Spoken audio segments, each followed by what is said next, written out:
Hello guys and girls of the 1970s under the dome. Welcome to Encased, a sci-fi post apocalyptic RPG, and welcome back to Playing Hardball. We are going to play the game completely. This will be a complete let's play, including a walkthrough, or like more a playthrough, yeah. But the let's play functions as a walkthrough as well. And as we remember, if you look at the first 3.5, actually 4 episodes, yeah, there is additional one, 3A, that I tried with the blue wing. So basically a technician with high perception to find out some of the secrets in the tutorial area. And we experienced the game on a level of a mentally very special person. Yeah, that was great fun, but of course that cut away a lot of stuff. Or what are they doing here? Yeah. So we'll know what's going on here. This game, yeah, there is a dome and some form of alien dome or something on Earth suddenly, and the nations came together. It is the 1970s. And the game insofar is actually more a utopian idea originally, based on quite some novels and pop literature. Mostly a Russian novel, Roadside Picnic, if I remember correctly. The nations forget about the Cold War in the 1970s, come together, form a company, and try to do some research, understand, and also exploit this dome that contains alien technology, alien biology, and other stuff. And no one really knows what's going on and what it is for. Yeah. So let's start a new game. The classic hard mode. Yeah, we love a challenge, but we don't want it to be tedious. We woke up in a different world, where the Cold War ended along with the Vietnam carnage. All because of the dome. The dome. There it is. A territory full of anomalous artifacts, phenomena, and organisms. We still don't know what it is. An alien city? Some kind of a testing ground or storage? Whatever it is, no living thing trapped under the dome can escape it. Yet even this did not stop the research. The major powers created the CRONUS megacorporation to develop and explore the dome. Its secrets became a lucrative business. The Spire's station was built on top of the dome to export the artifacts and import supplies and personnel. The city of Crystal Sands grew at the foot of the dome, eventually becoming a major transportation hub. All this required thousands of employees, and there was no shortage of candidates. Romantics, pragmatists, and adventurers of all trades swarmed recruiting centers around the globe, seeking jobs at CRONUS. You were one of those people. In 1976, your application was approved, and you went under the dome towards the future. Whether a good one or a bad one, only time will tell. That looked like an accident there, right? So, we have already some experience with the game after checking out the look at.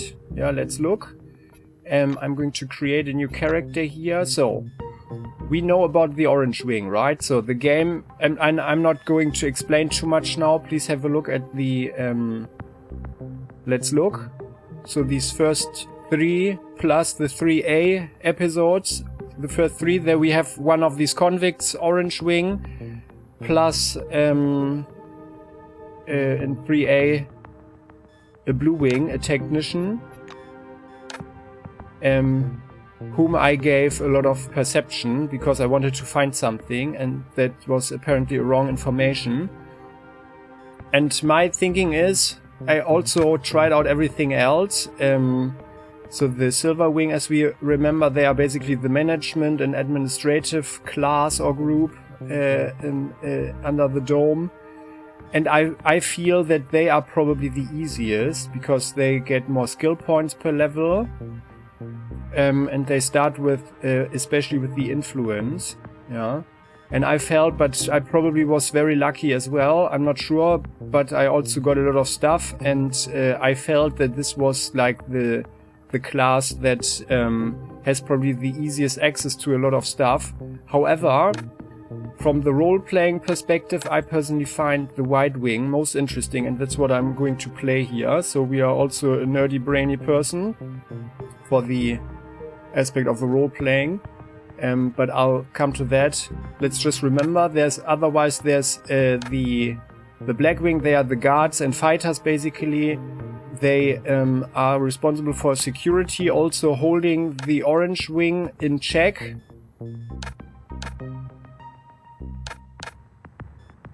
And yeah, Blue Wing. Yeah, and that's it already. So let's take the White Wing. I do have a special idea about this whole thing. So let's find ourselves a nice brainy picture. Well, he looks determined, but also not so sympathetic, so actually I'm not so okay with him, and I don't like his hair. But he looks more like relaxed, but his clothing, this is like silver. The silver group. Well, they don't really have the coolest pictures. Yeah, he looks a bit like... yeah, and he's certainly a tech. Yeah, let's take this one.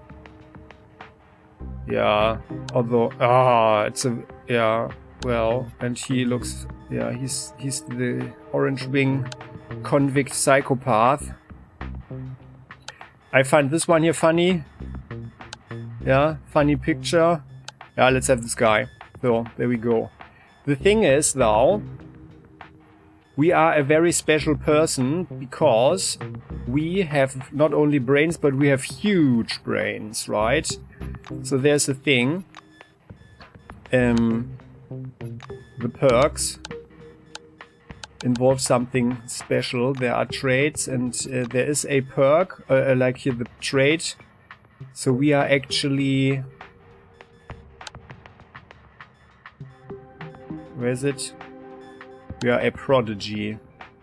So we graduated from university at the age of 11 and can describe our genius in 20 languages. There are few things we do not understand on Earth, and as soon as we learned about the dome, we happily decided to prepare and go there. We are exceptionally smart, but we know so much that when interacting with the world, we get only half the experience. That will be very cumbersome, the learnability. But I think it will pay off in the long term. So this will be a long-term thing. And also there is a special perk that we are going to get. Which will be very, very good for this loadout here. So we are pretty good at everything. Yeah. And we are exceptionally smart. But our problem is at the same time, of course, that being at age 11 at the university, we also didn't learn so much about life, right? Which is why we always had problems at university to get late and have fun, right? That's what you also do. You are not only learning the pure knowledge, yeah, about jobs or whatever, science at university, but you learn to live and what life is about, and you have some fun. You go drinking, yeah, and well, with 11, basically every girl there wasn't very much interested in us. Also, yeah, we lack kind of the charisma, so, and that's why we are maybe a bit too determined, too nerdy, but that will change hopefully. And because of that, we also developed a certain psychological problem. like kleptomancy, and well, we have trouble following rules. Yeah, so we are a really good scientist, but we have trouble following rules. And we thought, well, we collided with the law, so we are basically a white-collar criminal. But before anybody could get to us, we actually applied to get to the dome, and with our CV and the stuff, yeah, we got the application. So we are also very young, or 18 is the youngest. Well, then under these circumstances, let's say we are 23. So we also took drugs for a while.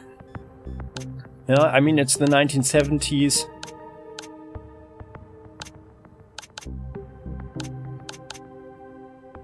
They're all rather horrible.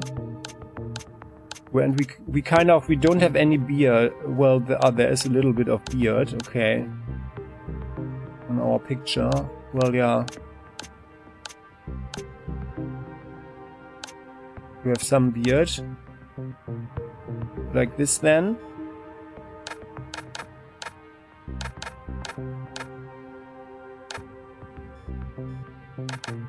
A light brown.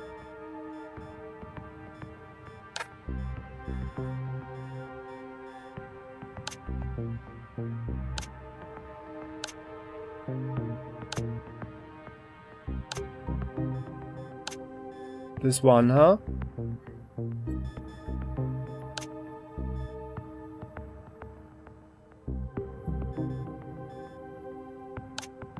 Well, in our hair,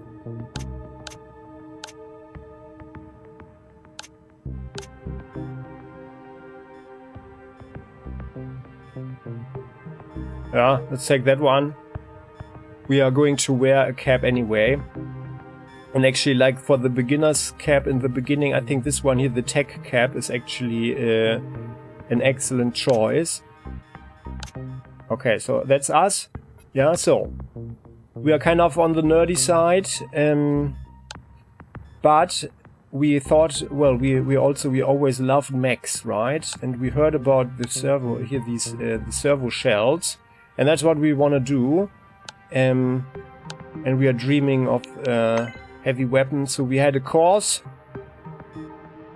learned how to fire a machine gun, yeah, and some other stuff, grenade shooting, grenade launcher, and so on. But we also, yeah, we just have some anti-social tendencies, yeah, and well, we have trouble following the rules. We are not engaging too much in petty pickpocketing, like petty thievery. But yeah, we feel that that under the dome the laws don't apply, right? But we are also quite the sweet talker. And our philosophy is that we want to be good at everything, of course. But we can see here, right? So we just lack the charisma or the muscle to take the best of our potential. But soon our potential will unfold, right? So, and our... Here, the white wing bonus will give us medicine and science plus 15, which means that we will have 30. And to speak of role-playing now, that seems to be rather important to get to 30 points to this first threshold here for the abilities as quickly as possible with as many skills as possible if you want to play a game where you experience a lot. And that's what this playthrough is about, and my personal playstyle as well, like more the completionist thing. It will most likely be rather hard in this game to really experience everything, because they use these wings here very nicely, actually. But on the other hand, what I know from the tutorial, so I've played the tutorial very quickly with every wing. And I feel that, you know, on the other hand, there is not so much that is super special, yeah? Which is actually, in my opinion, not such... well, they gave away a lot of potential, because they could have done it, you know, that there would have been at least one special mission for every wing in the beginning, at least, yeah, before maybe the these different paths join together in the main storyline or whatever. Yeah. So that's actually, it appears to be not the case, but yeah, for me it's also fine. So let's be criminal and influential, because we were also like, thanks to our academic record, we actually didn't do so much science ourselves lately, because people wanted us to manage stuff, yeah, and we were also thinking about getting into the silver wing. But what we want to do under the dome is actually do the real science ourselves, and as we are actually not the total nerds, so we are actually relatively well trained, yeah, and we think that our potential will just grow in time, especially under these circumstances, yeah. So things should work out pretty nicely here, but it's more a long-term thing. So, and that's our statistics, and let's start the game. So, the Dome is an international project of unprecedented scale. I will go so far as to say that humanity has come all this way to get exactly where we are now. War, slavery, genocide, all these efforts will pay off handsomely. Wait a moment, bad phrasing. Cut that bit, will you? Interview with CRONUS Foundation's Deputy Head of Public Relations. So CRONUS is the company, the international company that is actually overseeing this whole Dome project, and that is in control of getting the artifacts out and new personnel and resources in. Yeah, there we are. We are here. So let's talk here. Tomoko Kimura. The thin, pale young woman is sitting at the window, leaning against the illuminator. The glass is slightly fogged with her breath. She turns to you. Her shiny badge reads Tomoko Kimura, physiologist. We've crossed the border. No way back now. Even traveling by the funicular wasn't so thrilling. The white presses small hands to her blushing cheeks. You were thinking, why have no children been born under the dome? I've got a working hypothesis, but I'm not ready to share it yet. She says softly, as if answering a question you didn't ask. Well, I have to say I'm getting easily distracted because my brain has so much capacity, but do you see the dark stain on the outer surface of the dome over there? Kimura peers through the glass in the direction you indicate. Oh, that's the aircraft that crashed into the dome during the first expedition. I believe that's a wing fragment, and there's some white canvas. What do you think that is? Maybe a parachute? The white shakes her head, bewildered. I just can't believe it. It's all true. We're on our way to meet the future. Yeah, I think so too. What did you mean, by the way, with the phrase "we've crossed the border"? Kimura shoots you a surprised look. You're familiar with the details of the briefing, right? To put it simply, the dome is a selectively permeable environment. Ah, that The thing. white draws an invisible hemisphere in the air. Inorganic objects may exit the dome without difficulty, but any living creature dies if transported back to the outside world. That's why we're all stuck here for an indefinite period of time. Do you think the lack of fertility in women under the dome is related to the field activity? I mean, I don't want to be intrusive or anything. Kimura listens without interrupting, as if considering your every word. It's quite possible. I would like to set up an experiment to test this in practice. She cuts off, abruptly. You exchange glances with the rapidly blushing Kimura. Not in that sense. I mean, yes, in that sense, but it is science, you know? It's quite serious. Well, I could help with that hypothesis before it's too late, especially. She blushes even more. No thanks. What? Why? What's wrong? Even with us being a genius, we are a genius. She doesn't want us for this experiment. I mean, we are maybe not well trained enough or something. What could be wrong? Why doesn't she want us? Maybe it's this here. Maybe it's the lack of charm, huh?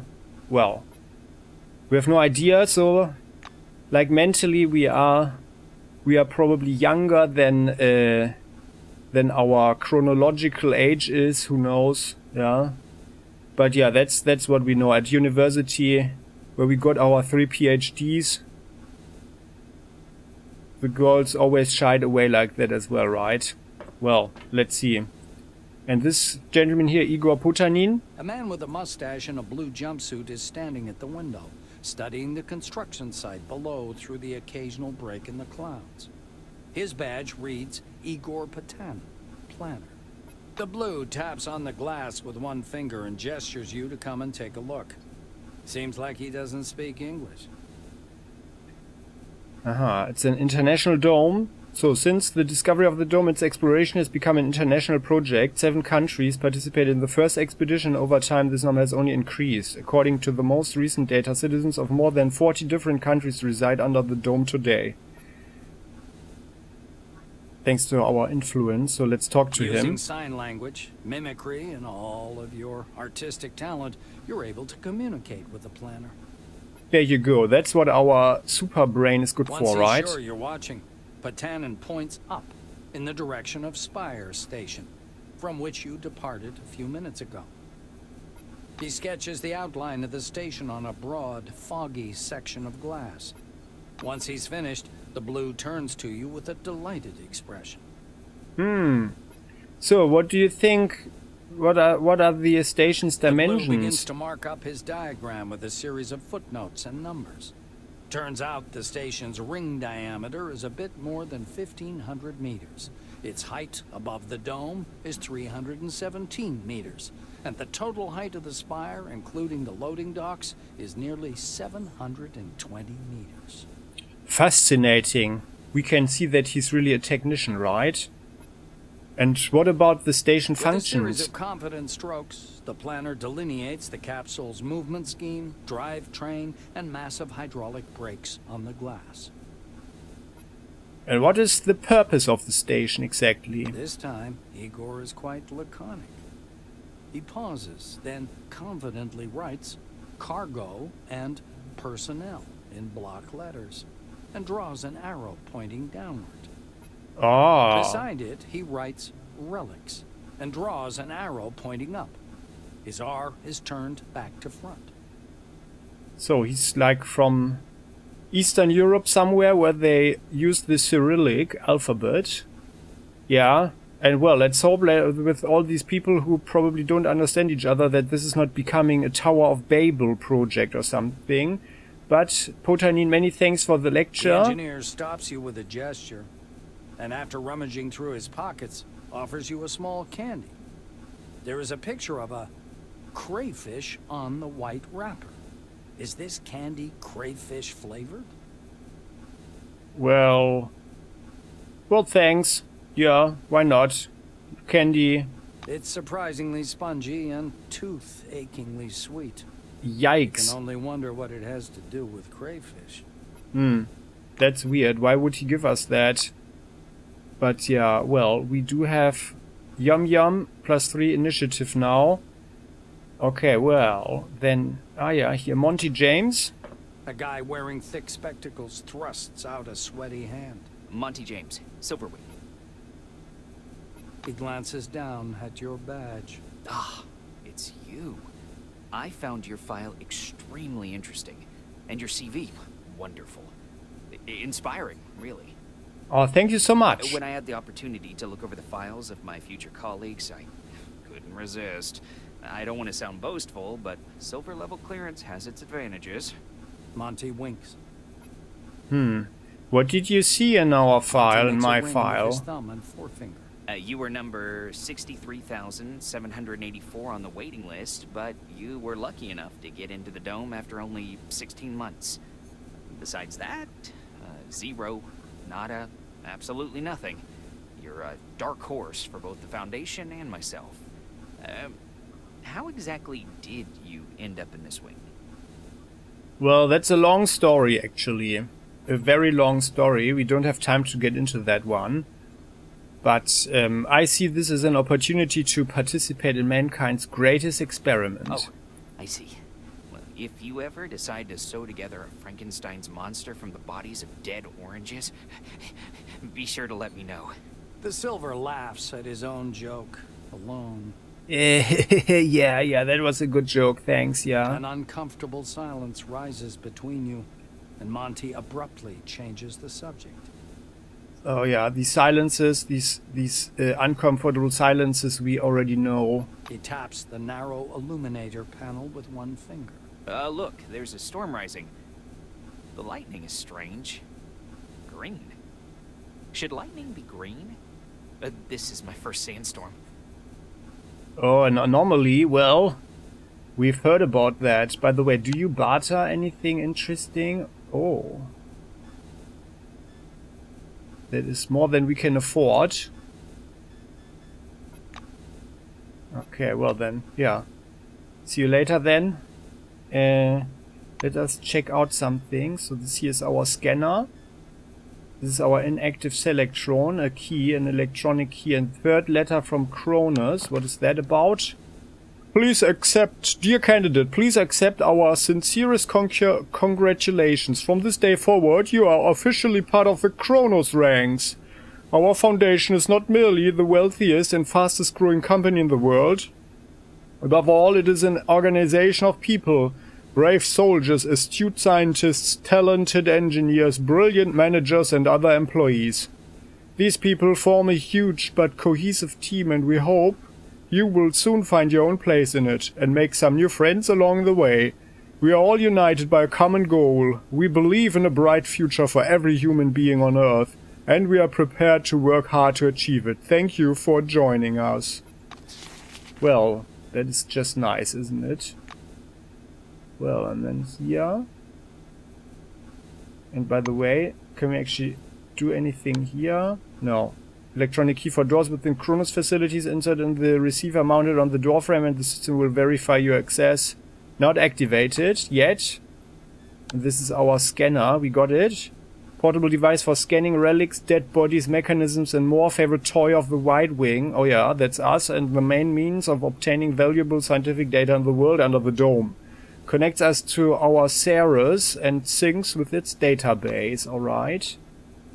And it's nearly weightless. That's nice, isn't it? So there is one of these, and we notice in this letter other employees. So Orange Wing, they are not even mentioned, right? So Elsa, hello, nice to meet you. A tall woman is watching an ad playing on the monitor, arms crossed. The polished to a shine badge on her black overalls reads, Elsa Olafsson, Security Service. She glances at you and offers her hand in a businesslike manner. Greetings. Please take all necessary precautions. By that I mean, don't turn your back on him. Elsa nods at the orange. What's so dangerous about this orange? I just follow orders. Even if his crime was embezzlement, I have to keep him cuffed. Those are the rules. Olafsson shrugs in a sharp, mechanical way, as if racking the slide of an assault rifle. Aha. Well, he's wearing these humane cuffs, right? They can shock him very nicely, we hear. Do you actually barter anything? Yeah. Smoke snow. Our friends from the administration didn't deign to inform me about this man's record. Could be I'm escorting a serial killer. It's corporate policy, you know. She gives the silver a vengeful look. We see there are tensions between these groups. Well then, have a good trip. Elsa, see you later maybe. So, and you, Quentin? The orange is dressed in a new jumpsuit. The shiny badge on his chest reads, Quentin Bisley, Laborer. So, you got your second chance, huh? He's side-eyeing the screen skeptically. Despite his tired, grim expression, his gaze is open and friendly. However, the general impression is unmistakable. There's something frightening about Bisley. Oh. We're taking a step back. And with a shaky voice, we ask him, how did you end up in prison? The orange's face stretches into a broad smile, baring his dentures to the world. Like everyone, duh. In a black car, under guard. Well, that is very helpful. A very helpful There's other answer. guys, Thanks you. too. The ones who go through the front door. He nods at the black-winged woman beside him. Her nose wrinkles in displeasure, but she says nothing. What kind of bracelets do you have on your wrists? Quentin raises his hands to examine the devices. They call them humane handcuffs. How about that? Truth is, there ain't nothing humane about them. They zap you real hard the moment you get your hands on a gun. But they sure look nice. Bisley lowers his hands again and smirks. Well, do you have anything to trade? Oh yeah, you do. A lucky cookie. Well, you have... Yeah, you got some stuff there. For the trip, okay then. Well. So. That's a porthole door. Let's rather not open it before we are down there. But let's look through the window. Stopping by the door's porthole, you watch as the ground slowly approaches. From up there we come down here, right? I just wonder, by the way, like if the dome goes like here or something, why don't they have a station with a huge gate here and instead build this huge structure there with the elevator? But maybe we'll find an answer to that one later on. Certainly looks cooler this way. It looks brown-black through the tinted glass and smoky blue at the horizon. It almost seems like the clouds are pulling apart there. Oh, You scan the desert for any sign of the anomalies you've heard so much about. oh, there's something weird over there. A flat, dark form hangs in the air above the horizon. It vaguely resembles a mushroom cloud, but with a much denser structure. In the distance, you can also see a strange, apparently man-made wall rising from the sand. All the radio ads and TV shows were telling the truth. This place really was made for those who place their trust in science. Fascinating. Just as you're about to move away from the window, you notice a whirlwind beginning to form above the ochre plain. The gathering storm drifts unhurriedly above the desert, a crown of green lightning flashing at its core. Clearly no ordinary weather phenomenon. It must be one of those anomalies. You freeze by the window, unable to avert your gaze. Well, let's stay at the window and watch this whirlwind till landing. The outlines of the landing site, blurred by clouds of dust, appear behind the greenish glass of the porthole. The capsule shudders as the braking devices engage. This is the end of the Cold War. The world economy now revolves around the dome and the study of its technologies, an effort shared among many nations, both capitalist and socialist. The world can rest easy. There will be no nuclear apocalypse, only collaboration in the interest of all mankind. Pravda newspaper article. Oh, there we are. Down at the bottom.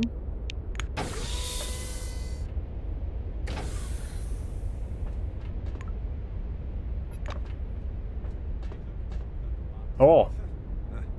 Hold on, I'm on it. There, I'm holding it. You're holding it badly. It's caught on something. Ted, I just can't. Oh, hell, put it down. Fucking useless. I'm only 60 kilos, you moron. Let's have a smoke instead. So these oranges, they are not the most motivated workers, apparently. I like the shadow here, by the way. And this is what we dream about, what we heard about. A servo shell. That is Ruth Lautner. Yeah. That is certainly interesting. When Ruth has a lot of guts and is very strong. Well, maybe we will meet her sometime. Let's go. Ludovici. Come on now, So. or you'll miss everything. A cheerful man in a white lab coat grabs you by the sleeve. What could I miss?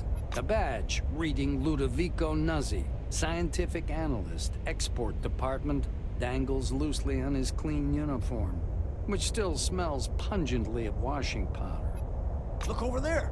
He points upward with a sharp, wide gesture and hands you his field binoculars. We're taking his binoculars. Yeah, with the mumbled thanks, and look where he's pointing. Raise the binoculars to your eyes.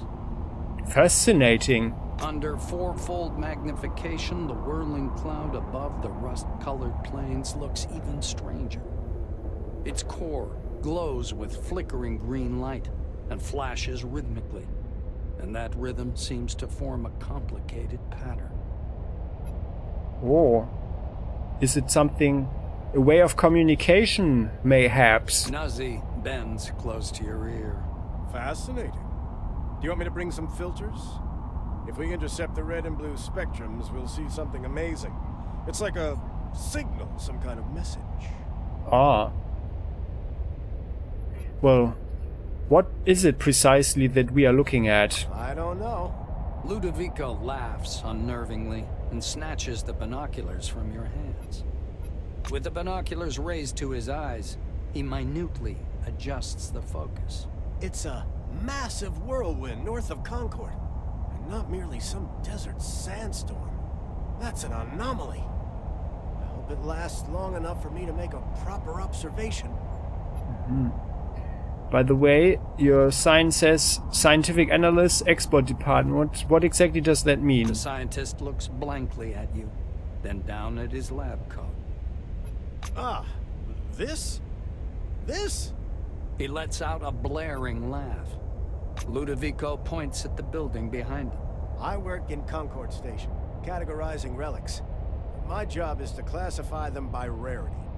Then the blues package them, silvers issue the documentation, and oranges move them to the cargo capsule. Just like the one you arrived in. Interesting. Nazi points upward. Then the capsule takes the relics way up there, all the way to the spire, then to Crystal Sands by the funicular. They get auctioned off and turned into money. It's not like I endorse this, but we all like ourselves a good paycheck, right? Yeah, money is good. He offers you his binoculars once again. Do you want to have a look at the spire? It's amazing. But then you can look at the spire anytime. Now that sandstorm, that's what's truly amazing. Yeah, unfortunately I have to go now. But I guess we will have plenty of time to look at these phenomena. From you to the capsule and to the landing terminal entrance. He flings his arms up. Oh, mi scusi. Excuse me, I'm so sorry. You'd better get going or you'll be late for check-in. Your colleagues are already inside, and the storm is growing stronger. Yeah, the storm is growing stronger. The White mutters in fascination, eyes glued to his binoculars, which is fixed on the spinning whirl of clouds. And I'm Yeah. starting to get bored. Yeah, isn't it marvelous? You'd better get to the station and don't forget to register or they won't let you on the bus. He shouts over the growing howl of the wind. Well, Ludovico, do you trade anything? Oh yeah, you have Science magazine issue. Oh, that's interesting. But we can't afford it. We didn't get our wage yet. Our salary. Well, and speaking of money... That's indeed the thing. Maybe that's the whole reason why the girls don't like us, right? Because we don't have the money. Not enough money, at least. Oh yeah, there's something.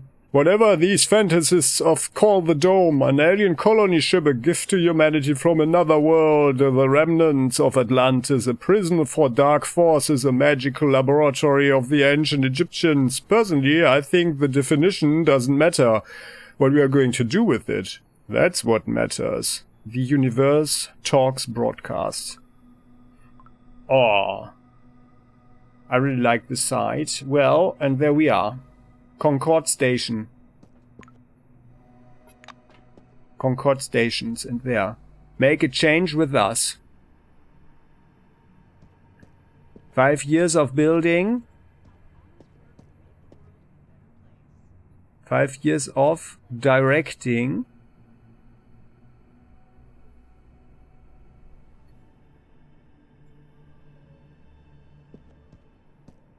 Five years of hard work, so they are the orange wing, I guess. 5 years of research. 5 years of security. Those are the wings, okay? And all together there. Yeah. So the money, that's the thing. Well, maybe we should look for everything. So we have the feeling. Oh! Wow. The money is rolling towards us. And there's nothing. It's just an empty trash bin, okay. Well, and this one here, it's a Vega Drinks vending machine. Sells fizzy drinks for every taste. Occasionally acts up. In case of malfunction, call a specialist. Well. So, Tuyin, hello there. The young blue is closely studying a communications schematic in his carers. A bundle of wires is hanging from an open fuse box nearby. He smells strongly of cheap cigarettes. His shiny badge says Tuyin Yeun, communications engineer. He looks away from the screen, offering us a hand. Hello, can I help you? Hey, what are you doing? Taps lightly on the screen. I'm trying to calculate the optimal route for telecommunication cables. These cables connect the entire dome. Here at Concord, they form a harbor and run up to the spire. Yun's face turns very serious. This cable is the only thing connecting the dome to civilization. And if it happens to break... Yeah, after the political situation, after the dome was discovered in 1971 and with the beginning of international cooperation on its development, a thaw ensued in the Cold War. The Doomsday Clock minute hand has been pushed back and now shows 18 minutes before midnight. Now, isn't that great, right? The engineer looks at us meaningfully. Therefore, my mission is to ensure a stable connection and secure line, which is impossible without proper documentation. The way they are doing it here is a shame. A person could do time for that back where I'm from. Well, what about it is a shame, in your opinion? Yoon assumes a disapproving expression. The cables are laid improperly and various factors are negatively affecting the signal strength. Wild animals damage the equipment as well. With a developed professional culture and quality control system, most of these problems could be solved in short order. Oh wow, and what kind of animals are you talking about? He looks around and lowers his voice. They don't tell you new ones much. I suppose it's because of some security order, but in my opinion this whole thing reeks of sabotage. In theory, some silvers should be imprisoned for that. Sorry, I got distracted. You were asking about animals. Walpaws, huge bald shrews. Very unpleasant creatures. Can I help with anything else? The blue adjusts his collar. Well, what's your opinion about Concord, then? Yoon tugs at the blue collar cutting into his neck. The idea itself is impressive, but the execution suffers from failures. It's obvious the capitalistic system is obsolete and cannot support such grand-scale projects. Yeah, well, I guess we are not yet finding out which system is actually working and which one is not, now that it's just the 70s. But I guess we have to wait and see, right?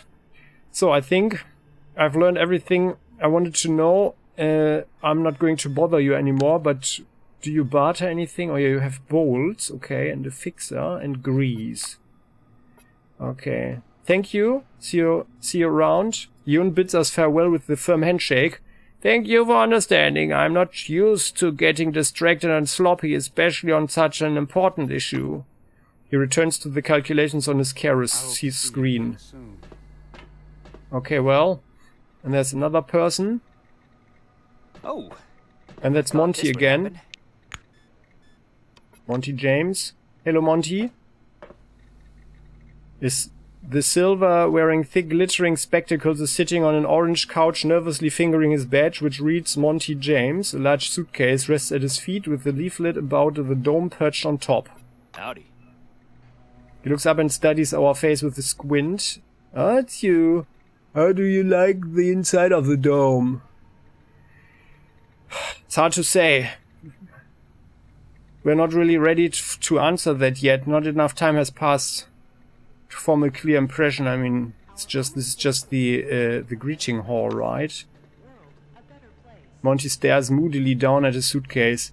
My first impression is unfortunately not very positive. I forgot to add my name to the new recruits manifest. Can you imagine? Oh wow. Now that is certainly very inconvenient, huh? Well, I could try, and let me just see what you have. Ah yeah. Still that stuff. I could try and register you in the terminal if you want. He looks up from worrying a hangnail. Are you for real? That would be incredibly kind of you. Maybe my optimism about this place and the people working here was justified after all. Yeah, we've evidently cheered him up quite a lot. And that's the thing, so at the core, despite our personal shortcomings, yeah, and like despite the problems that we personally have, like due to our genius childhood and youth. Oh, let's look at the mirror. We are at the core, we are actually a very good person, aren't we? Like real hero material, I would say. Well, and we are okay with ourselves, right? Looking at the mirror, we are quite okay with ourselves. Let's wash the hands, drink a little bit. So what's going on here? Yeah, after all that time in the elevator, let's use the bathroom. Yeah, the toilet, that's good. So what's going on here? Oh, there's a broken toilet. Can we look into it? What is that? A contraption. It is a simple lockpick. Well, that might come in handy at some point, who knows. Also, we did some reading on the manipulation of goods. So, and by the way, a plan is forming in our mind.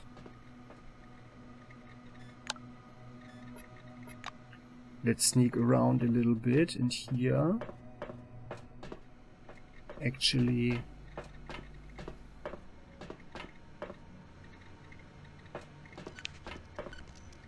let's hack into the system. Now that we are not we don't get any experience for that. What did that do?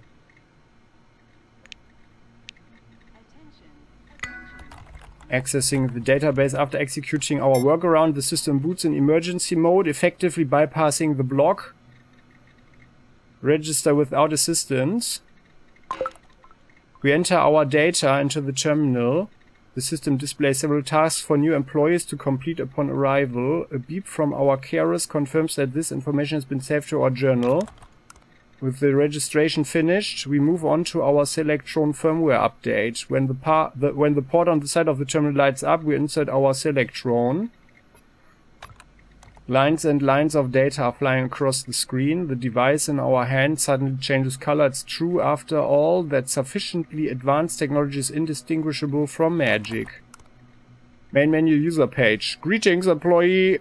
Please enter a command to select an option. Download your personal email to your Ceros news. Read the latest CRONUS news. Stat. Check your employment status.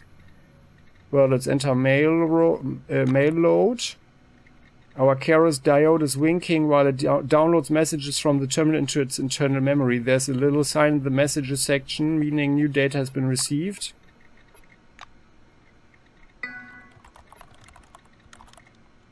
Ah yeah, and then, well, now that the guy, Monty, is at our disposal, or is at our mercy, well, we could register him as Orange Wing, right? That would be a great prank, but yeah, no. We are only considering such a thing a split second, if at all. Let's register normally. We enter Monty James' data into the system, noting that the registration form for Silvers has several extra fields. Apparently CRONUS sees its managers as a special case. Once we've double-checked our input, we press send. With the beep, the system accepts the data and redirects us to the main menu. So, and then, well, let's have a look at the stats. White Wing. Procedural actions, receive uniform and weapons, complete military training, complete scanner training, report to administer. Okay. News, any news? Mishmash of symbols fills the screen. Taking a closer look, we realize the characters represent a photo. The image depicts a flaming ball floating above a laboratory workbench. 3 figures stand behind it, scientists presumably, but we cannot make out their faces. Interesting. The image of the scientist and the relic is replaced with text. 5 years of the future. Humanity celebrates discovery of the Dome Day.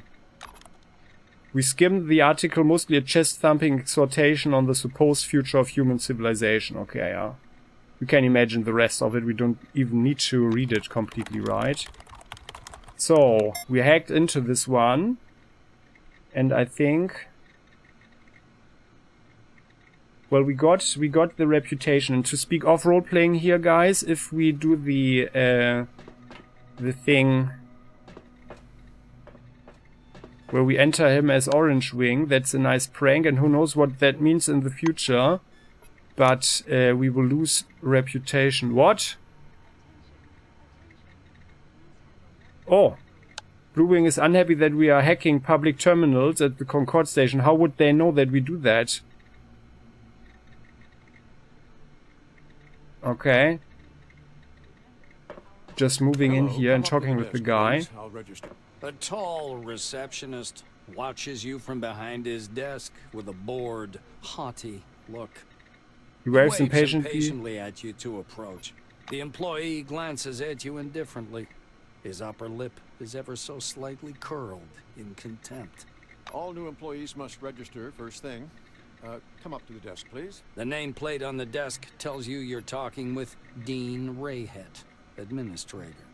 The administrator slaps himself on the forehead. Ah, I almost forgot the regulation pre-registration greeting. Just a second. Rayhead produces a reel-to-reel tape recorder from beneath the desk, rewinds the tape to the beginning, and presses play. The speakers explode with a harsh, crackling sound, over which the tick-tick of a metronome slowly grows louder. Solemn music begins to play, and the administrator's face takes on a serious expression. Dear employee, on behalf of the CRONUS Foundation, I, Administrator Dean Rayhead, welcome you to your new life under the dome. The administrator clears his throat and continues. By joining our company, you choose the path of science and progress. You are among mankind's best, and we ask that you live up to this. Thank you so much. Dean squints down at the monitor. Deserve this title. Do your job honestly. Obey the law. Respect your colleagues and... Which law? The music fades, and the administrator finishes his speech. And together we will build the best possible future for all mankind. Dean puts the tape recorder away. Now that we're done with the official greeting, I'll register you and upgrade your Selectron. Okay? And now it's going to get interesting, because we are already registered. Dean's forehead scrunches up as he studies the computer screen. Just a minute. Seems you're already in the database. Ah, there's a note confirming you've been registered on another terminal. And a second note that your Selectron has been updated. The administrator clicks a button, apparently scrolling through your account. Nothing here about briefings, though. So I'll bring you up to date. Do you want the short version or the detailed version? Okay, just the short version. To make it short, get your uniform from storage, your weapons from the armory, pass the Psi abilities test, and complete your weapons training at the training zone. Then learn how to use the scanner, avoid anomalies, and properly catalog anything you observe. Last, go to the waiting room and wait for the bus to Magellan. Dean sits back in his armchair. That's it. I hope there aren't any questions. Okay, no more questions, thanks. Bye-bye. So that's actually a nasty surprise. I didn't know that we get negative reputation. How would they know that we did that? Well, okay, it's in the system, right?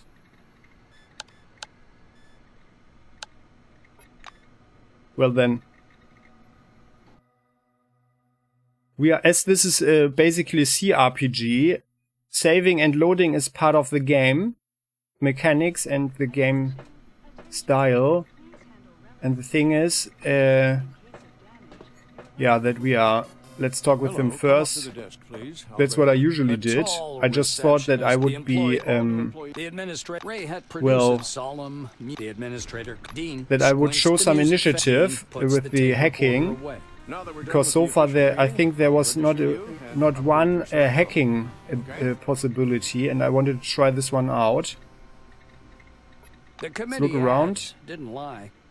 The interior of Concord Station looks just like the glossy brochure. The high ceiling is finished with matte light panels. The floor is slightly scratched, but nevertheless washed to a mirror finish. Lights gleam soothingly. It's clean, cozy, and bright. Dean stabs impatiently at the terminal keyboard. Name and age, please? Dean's hands hover over the keyboard. He gives you a nod. Well, let's do it the traditional way. We dictate our information to him. You spell out your first and last names and specify your wing, profession, and test results. The administrator's fingers fly across the keyboard as he enters your information into the CRONUS database. This way, at least we don't have to do this awful paperwork. We hate paperwork. Scans the computer screen. So your position in the waiting list was 63,784. You've been assigned to Magellan Station. A special bus will bring you there after a series of briefings. Please pass me your Selectron so I can update the firmware. Dean snaps the docking port of your pass to a recess in the casing of his computer. The administrator returns your Selectron. CRONUS was founded as a society of scientists and military professionals. White Wingers have special privileges at most of the original locations built in 71 and 72. And there are still purely white zones in Magellan, too. Limited access laboratories, operating rooms, the morgue, warehouses, some parts of the reactor. I think you'll like it. That sounds quite fascinating, actually. Dean continues. All new employees have a short list of tasks to perform on arrival. Do you want to hear all the details, or just the short version? Well, you can take your time. Nods and points at the ceiling. First, you need a set of combat gear. Talk to Sidney Maynard, he'll give you everything. Dean extends his second finger. Second, weapons. Ms. Margarita Takachenko is the clerk at the armory. After she dispenses your firearm, you'll need to head to the training zone for a brief weapons handling exam. The administrator straightens his third finger. According to the latest regulations, all employees must attend a briefing on psi abilities. Apply to instructor Andriy Mihai. Dean extends his fourth finger and looks at you meaningfully. Did I tell you about the combat and tactical training? The fourth step is to visit instructor Winston Botherby.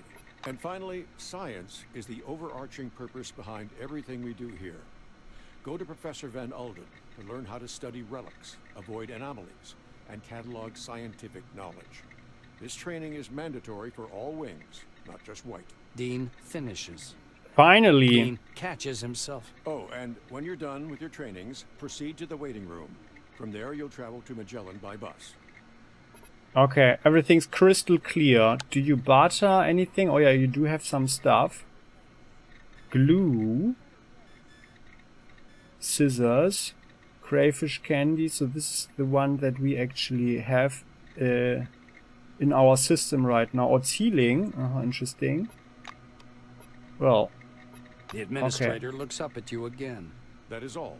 He reaches for the tape recorder, but thinks better of it. Protocol calls for a little welcoming preamble, but dash it all, that's nonsense. Welcome to Concord Station. As he's about to turn away, Dean suddenly remembers something. Oh yes, I sent your mail to your Kairos. Check your new messages. Well, that's all, I think. Thanks. So there we go. And CRONUS Corporation we have to you. Please use a public terminal to access your account. Thank you. Yeah. So we really hate the paperwork, and well, we do have quite a problematic relation with all these administrative people. CRONUS Corporation because paperwork is just so boring for our brain, right? To access your... So there we go. Login as user. We enter our login and password. The blinking blue cursor freezes for a moment and the system loads the user page. Main menu. Okay, news. What are the news? Mishmash of symbols. Yeah, this thing about the flaming ball. Let's read the article. But it's mostly chest thumping exhortation. Turning to the menu. Status White Wing. We only have clearance level 1. Assignment procedural actions. Yeah, getting started here. Yeah, getting gear, training, and then report to the administrator. Alright, and then we need to log out. And let's register Monty James. We enter his data and do everything correctly. Just great, Mr. Monty. James. Monty is sunk deep in thought and also in the cushions of the chair. Hey, I've added you to the database. He takes off his spectacles, rests them on the cushion beside him and envelops us in a big hug. Oh yeah, thank you. Puts his glasses back on. Thanks for such an impressive example of cooperation with a stranger. Perhaps the dome really is a special place. Alright then. So, oh, you forgot your...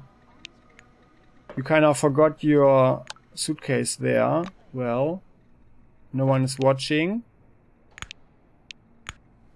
That is a very simple lock. So we did read a couple of books about that, like also...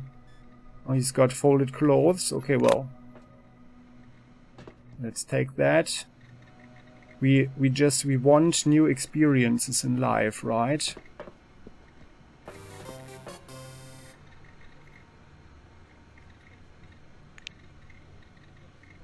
Ah. Okay, well. There.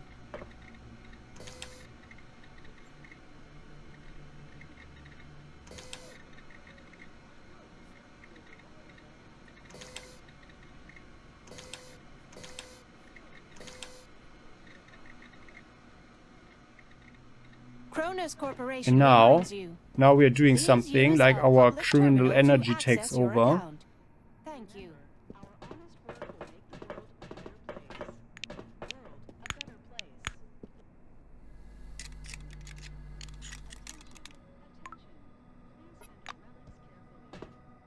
Huh? What are you doing? Stop. I don't... Oh, it doesn't work. Sorry, guys. So the thing is, the stealth system, there's a stealth system. But, well, you have to check it out very significantly when people actually are... I think like the thing that we are manipulating needs to be out of their viewing range. So this guy, like there, like right now we can do it. And then he's also standing up if we want to loot it. Yeah. Are you trying out? Oh. What is that? Yeah, it doesn't work well. So he's leaving sneak mode automatically. That's certainly one... To speak of role-playing now, that is certainly one bad thing about the game design. That we are not leaving, that we are not remaining in sneak mode, in stealth mode, after we did something here.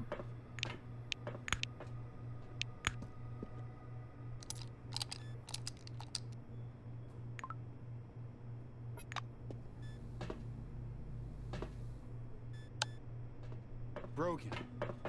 What the hell is happening here? And we couldn't loot it.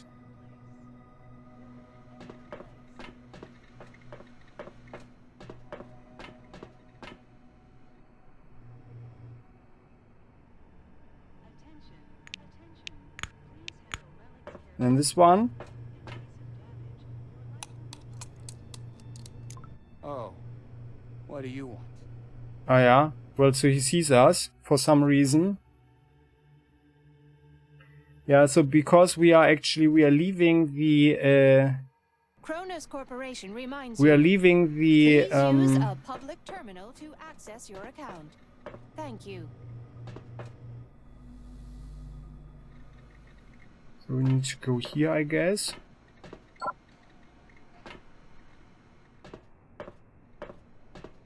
Maybe we can do this one here, and then he's standing there. And then we can sneak to the other one.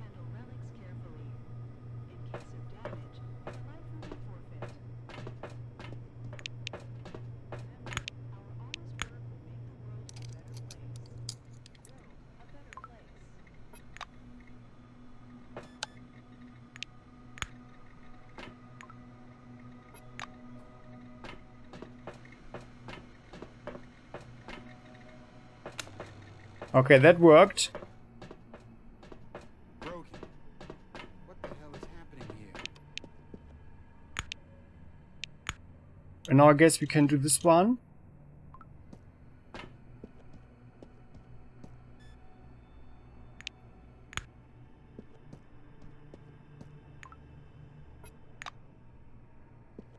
Okay, well that's how it works, alright.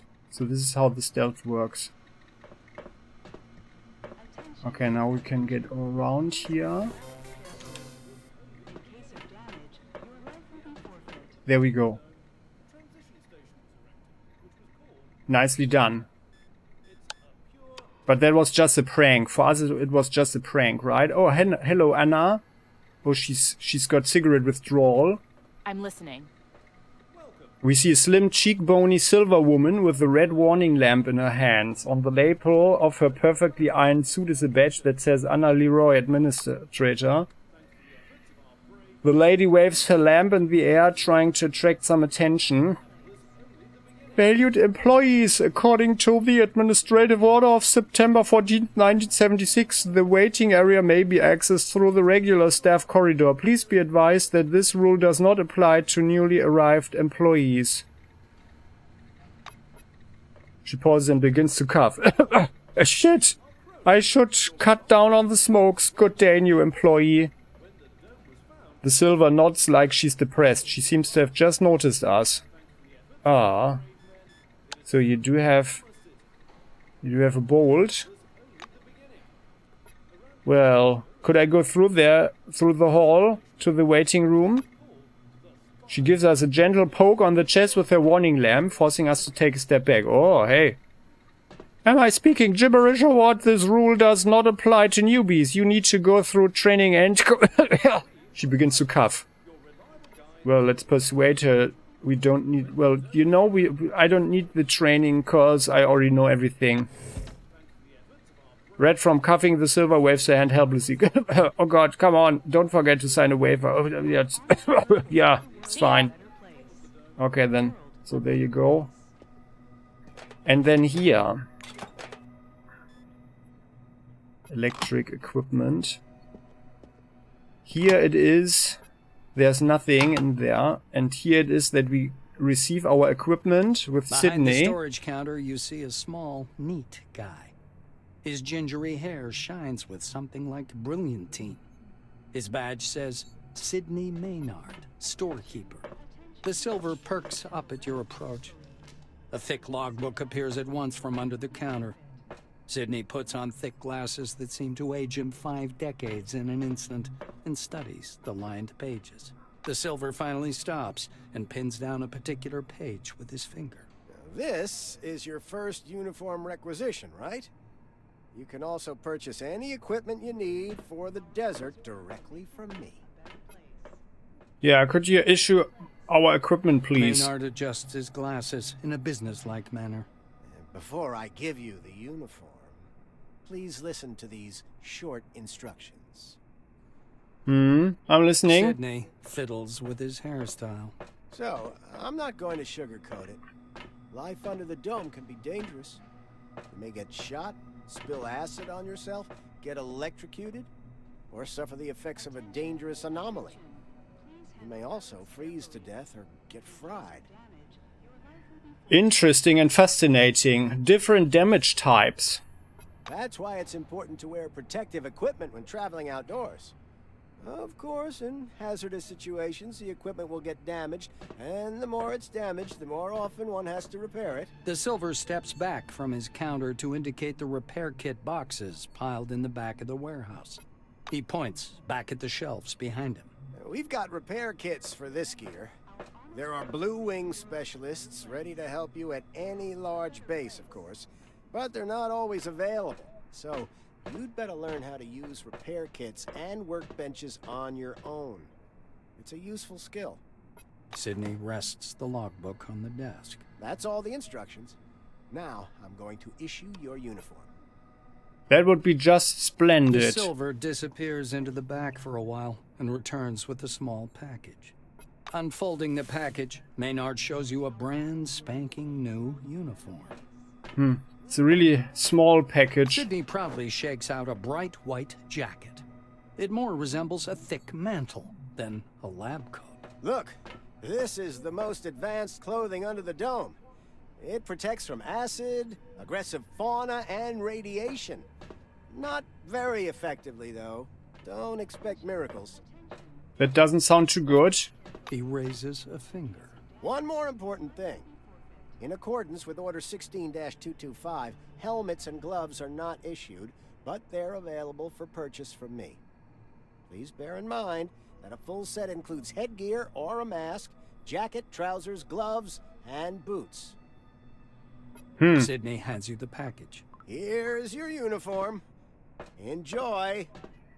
Well, I would be interested in seeing what you have to say for sale. Sydney adjusts his glasses. Sure, I'll show you what we've got. You know, we're pretty well stocked here in Concord. Take a look. Sydney show me. scribbles something in his logbook. Please come back anytime if you need something. Ah, yeah. There's an engineer's cap. The Democritus helmet. Yeah, so this stuff is really... it's not too impressive. This costs 50. Nightwatch cap. Increases the defense class. Resilience +2. But heat resistance is reduced with the worker's helmet. Yeah, so that's a bit underwhelming here. And we have Isolator Engineer gloves, contraptions +10. Soldier's gloves, light weapons +5, and the researcher gloves, science +5 and biochemical resistance +5. So I guess we are getting those. Work gloves give tech +5.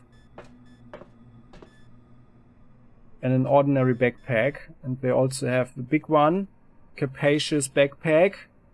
But that reduces our evasion. But increases the defense class. Okay. Well, that's certainly interesting, but we are not buying anything right now. He scribbled something in his logbook. Please come back anytime if you need something. Alright, that's where we are. So let's put on our clothes. Linnaeus field trousers. Durable, comfortable pants, also known by the unpronounceable name FLR9, where 9 is the version number. Albatross M73 lab coat. Biochemical resistance. This is not merely a jacket, it's the pinnacle of jacket technology. Treated cotton fabric elastic sleeves with a soft lining that reduces excess heat. And a lot of other nice details like anti-static patch pockets. The garment has an easily recognizable silhouette and an unpleasant chemical smell that persists even after washing. Surely cancerous. We put that from behind. Ah, yeah, okay, that's how it looks. Alright. So, the Marina boots, biochemical resistance +3, named after the space mission of the same name. These boots really look like the footwear of an astronaut. They comfortably fit our foot and retain heat well, which is especially important in a harsh desert night. Like other wide-wing inventory, they have increased resistance to aggressive environmental conditions. Alright. So, and there we are. And looking at the time, I think we can end this episode here. So we made our way into Concord base. Everything is fine. And, well, we couldn't help ourselves, but our criminal energy took the better of us. And, well, yeah, we got something out of it now. And we also found a lockpick in this broken toilet over there. And some other stuff that might come in handy at some point. Alright then, so I hope you like the game. If you have any thoughts you wish to share, please do so in the comment section. That is always the case. I know that I'm not the only one who would appreciate that in the community, so don't hold back your horses in that regard. Yeah, and then I would appreciate if you click the like button and subscribe to the channel if you haven't done so yet, so you never ever miss an episode again. Let's continue next time. And just to point it out again, So this is like episode 4 in this playlist. You can find the link to the playlist under each video. And basically, yeah, this is the beginning, obviously, of the Let's Play. And this will be a complete playthrough. We are well, maybe a little bit challenged due to our intensive nerd status and our very high intelligence. Like our raw intelligence is insanely high, but that always comes at a price. However, we are even smart enough to know that our brain is even better developing if we do some sports, supply our brain with more oxygen, and that's what we did. And that's why we are not like a muscle 2 points person, yeah. But there will be some very interesting perks coming up. So the first one that we are going to do is the Renaissance person, and that's the thing why we have 5 points everywhere, right? Because then we get 6 points in every this way in all of our basically now in everything. We get 1 point in everything, right? And then at level 15 there will be something else this here. Self-improvement. All the least developed attributes compared to the rest get +1. And that's even better, because then we will have everything on 7. Yeah. And that's really great, I think. But of course that means that the beginning will be rougher for us. Yeah, and our goal is, of course, to increase everything to 30 points, so we can get these core abilities going here, right? So, and we are still a bit sad that we are not as charming as we would like to be, but maybe things will develop further in the future. So, thanks for watching again. See you next time. Bye-bye.